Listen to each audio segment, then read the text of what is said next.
any note that this instrument will make is actually a complex combination of sounds. And part of what we're doing is trying to zone in on some of those individual layers and make them accessible to the human ear.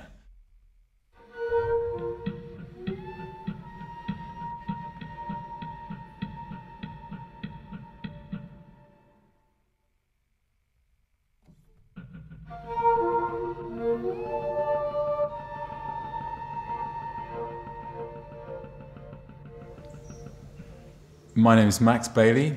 I'm on the analog side of this duet. My name's Vahakan Matosyan, and I'm on the digital side of this duet.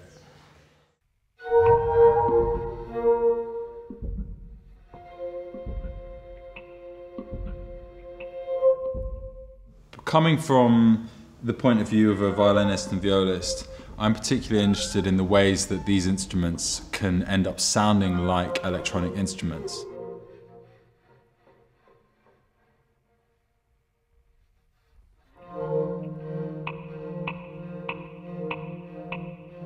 So part of what we've been doing here is to look for those slightly weirder sounds that occur naturally on the instrument. And there are various ways that you can help that process. And one of them is through amplification.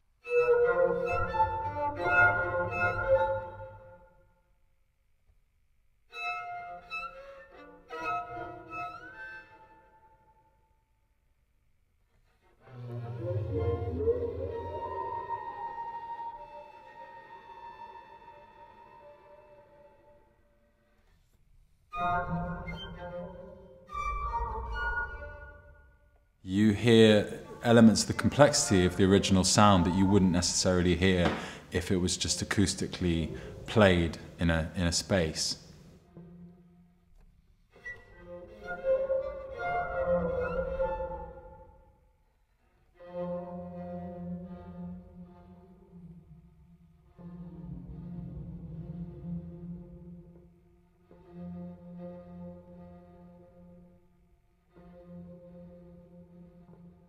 So, for example, I've also found other ways to find new sounds on the viola. For example, retuning. I put the bottom two strings down by tone, so you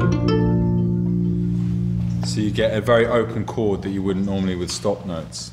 So, if I play maybe without the bass for the minute.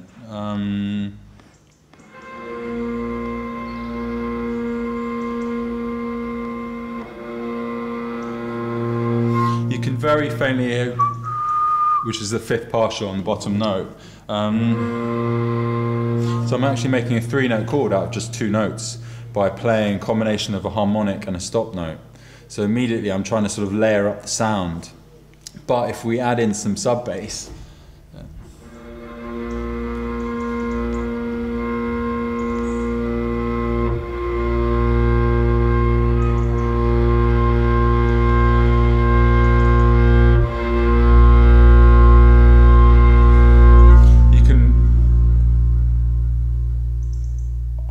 who wouldn't want to make a sound like that?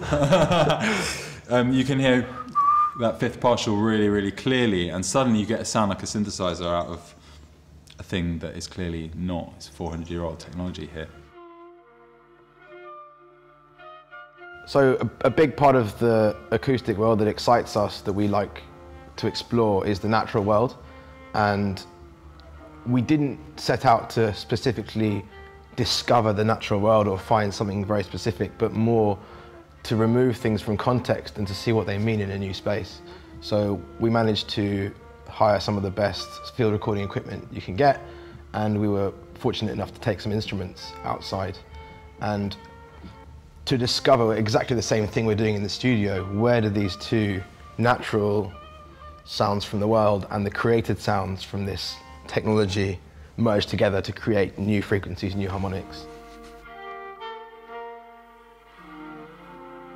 The parabolic mic works like a satellite dish in reverse, where it receives the sound and it bounces it into the mic, and you can be very specific, very directional for what you're picking up. And so just a few millimeters of movement between the wind in the reeds gives you, white noise almost, and then pointing to the sky gives you almost nothing. Equally, Max being 40 meters away playing an instrument, I could tune into him, tune into a plane in the sky, tune back into the reeds, tune into Max, and we're suddenly making this oscillation pattern, choosing which frequencies we record.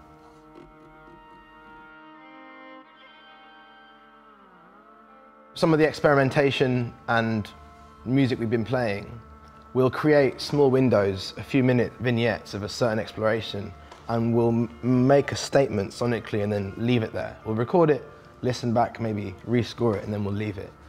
And then we did a similar thing with the field recordings. We recorded a lot, had some intention, listened back, and suddenly some of them marry together. We've got echoes of sounds we've made, totally created in the studio, and then sounds that we've made outside mixed with the sounds of the natural world, and some of them are almost identical. And so we start marrying those sounds together either to make a progression or to just do like a cut and paste and to kind of bounce them off each other. It's funny because sometimes when we're experimenting, our reaction will be like, whoa, that's cool, or whoa, that's weird, and we'll sort of move through that and carry on looking. It might be, I mean, the plasticity of the medium of sound never ceases to amaze me. In this week alone, we will have heard hundreds, maybe thousands of sounds that I've never heard quite exactly like that before. And some of them you let go. And other ones you think, I want to hold on to that, I want to make something out of that. So then the process becomes a matter of organizing those segments and seeing the links between them. And that's the creative process that we're in at the moment. And also repetition. So when you're playing something, when we are playing something, when you're in the moment, it can be so enjoyable or so much work to keep doing this thing properly.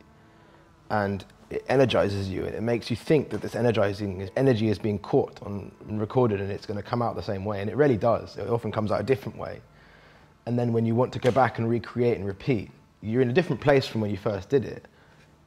And then you need to score the thing to make sure you can recreate it or repeat it or best serve that idea, and then you end up being actually a servant to this original idea. So there's actually a lot going on in the free form turning into a scored piece, and that's in a way the task that we're really trying to work out. Some of the things we've discovered is that by making things bigger electronically that are being created in quite small spaces in an analog or acoustic place, we're actually inadvertently trying to get people as close to the original source as possible. We're sort of magnifying people into being the string.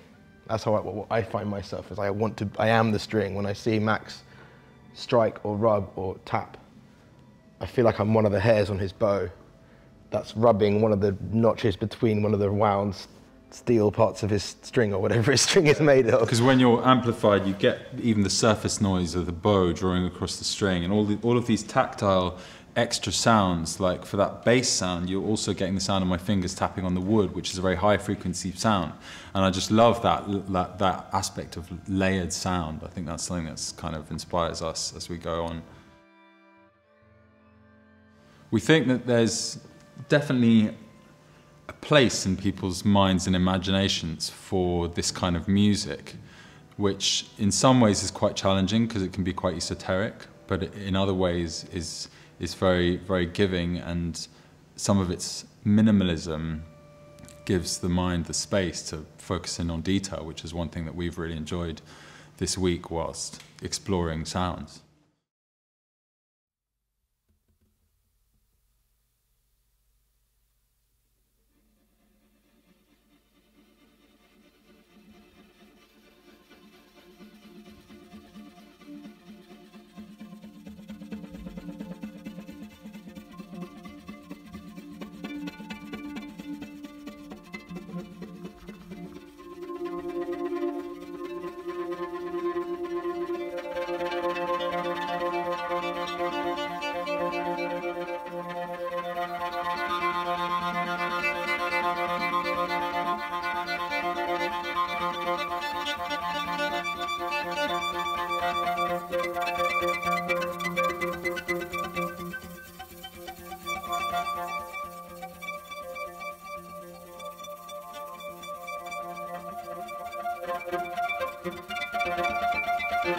Bye.